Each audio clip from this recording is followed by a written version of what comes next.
नमस्कार। आज हम एक ऐसी कविता की गहराइयों में उतरने वाले हैं जो सिर्फ शब्दों नहीं बल्कि एक पूरे राष्ट्र की आत्मा की तस्वीर खींचती है। कविता का नाम है मातृभूमि। एक ऐसा नाम जिसमें पूरा इतिहास, भूगोल और दर्शन समाया हुआ है। तो चलिए इसकी एक एक परत को खोलकर देखते हैं। तो ये है मातृभूमि। देखिए, ये सिर्फ एक जमीन का टुकड़ा नहीं है, ये एक एहसास है, एक सोच है जिसे कवि ने एक बहुत ही भव्य अंदाज में हमारे सामने रखा है। और कविता की शुरुआत ही होती है इन जबरदस्त पंक्तियों से। ऊंचा खड़ा हिमालय आकाश चूमता है। ये सिर्फ पहाड़ और समंदर की बात नहीं हो रही है, ये एक विशाल कैनवस तैयार किया जा रहा है जहां आसमान छूते पहाड़ और पैरों को चूमता सागर मिलकर मातृभूमि की पहली तस्वीर बनाते हैं। तो इस पूरी कविता को हम कैसे समझेंगे? चलिए आपको इसका एक रोड मैप देता हूं। हम सबसे पहले इसे लिखने वाले दृष्टा यानी कवि को जानेंगे, फिर प्रकृति के आईने में मातृभूमि का अक्स देखेंगे, इसके इतिहास और आस्था की जड़ों तक पहुंचेंगे और आखिर में इसके दार्शनिक संदेश को समझने की कोशिश करेंगे। तो हमारी यात्रा शुरू होती है उस दृष्टा से, उस कवि से जिसने इन शक्तिशाली शब्दों को आकार दिया। जी हां, हम बात कर रहे हैं सोहनलाल द्विवेदी जी की। ये समझना बहुत जरूरी है कि सोहनलाल द्विवेदी जी एक ऐसे समय में लिख रहे थे जब भारत के इतिहास में एक बहुत बड़ा मोड़ आ रहा था। उनकी कलम सिर्फ कविता नहीं लिख रही थी, वो तो आजादी की लड़ाई में एक हथियार की तरह काम कर रही थी। तो कौन थे सोहनलाल द्विवेदी जी? वो हिंदी के एक बहुत ही प्रसिद्ध कवि थे और जिस दौर में वो थे वो था ब्रिटिश राज का दौर।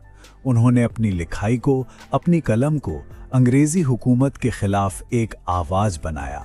उनका सबसे पसंदीदा विषय था देशभक्ति और वो भारत के गौरव का गान करने के लिए ही जाने जाते थे। चलिए अब कविता के पहले हिस्से को देखते हैं, प्रकृति। कवि अपनी मातृभूमि की पहचान सबसे पहले उसके शानदार भूगोल, उसके खूबसूरत नजारों से कराते हैं। कवि शब्दों से एक कमाल की तस्वीर खींचते हैं।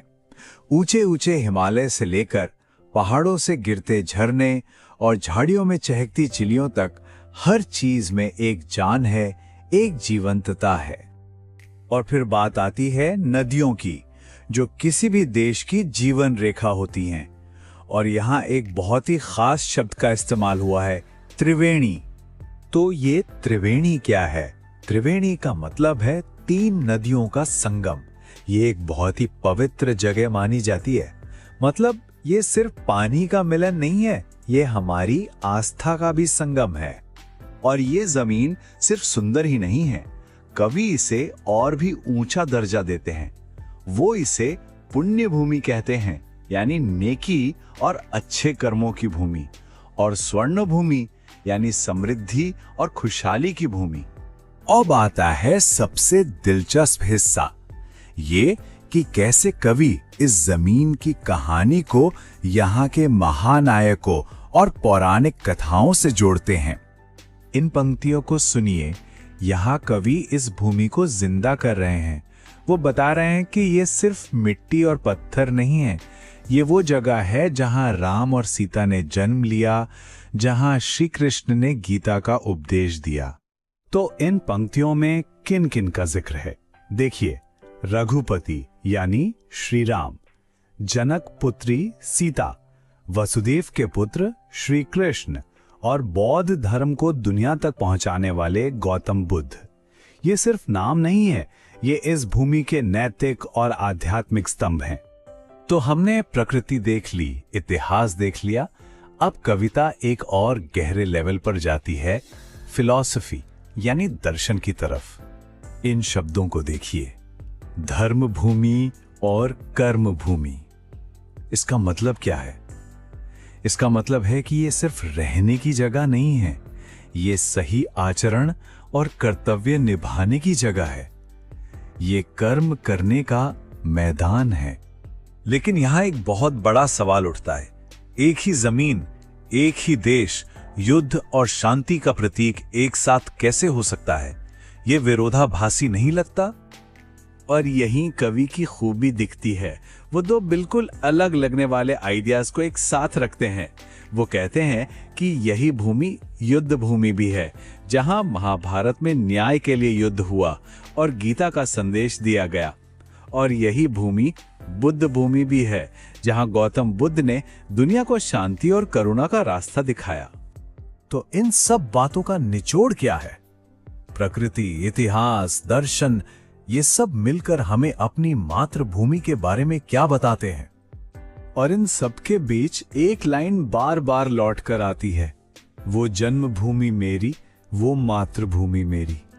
ये सिर्फ एक लाइन नहीं, ये पूरी कविता का दिल है। ये एहसास है, एक गहरी भावना की अभिव्यक्ति है।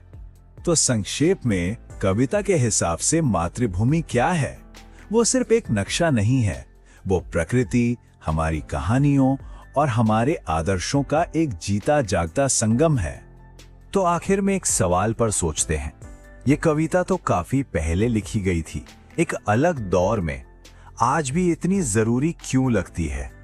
ये कविता इसलिए खास है क्योंकि ये हमें अपनी जमीन से जुड़ने का एक पूरा नजरिया देती है। ये हमें भौतिक रूप से, ऐतिहासिक रूप से और आध्यात्मिक रूप से अपनी जड़ों से जोड़ती है। तो चलिए इसी सवाल के साथ इसे खत्म करते हैं। आज की इस ग्लोबल दुनिया में मातृभूमि का मतलब क्या है, और क्या हमारी ये पुरानी कहानियां और आदर्श आज भी हमारी पहचान बनाने में कोई भूमिका निभाते हैं? ये एक ऐसा सवाल है जिस पर हम सबको सोचना चाहिए।